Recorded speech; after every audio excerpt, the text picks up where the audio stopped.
Sulmet e fundit që kanë shënjestruar llogaritë në Twitter dhe YouTube të Komandës Qendrore Amerikane kanë detyruar presidentin amerikan Barack Obama të kërkojë forcimin e legjislacionit ndaj kërcënimeve kibernetike.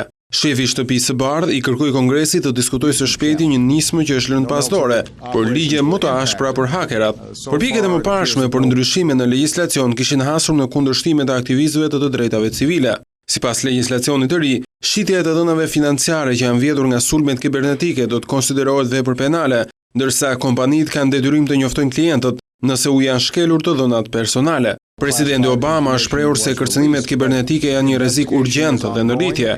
2 ditë më parë, Komanda Qendrore Amerikane mbylli llogaritë në YouTube dhe Twitter për shkak të ndërhyrjes së disa përkrahasve të xhihadistëve të Shtetit Islamik, të cilët kërcënonin ushtarët amerikan. Me zhvillimet e fundit, gjasat janë që të arrihet konsensusi mes demokratëve dhe republikanëve në Kongres.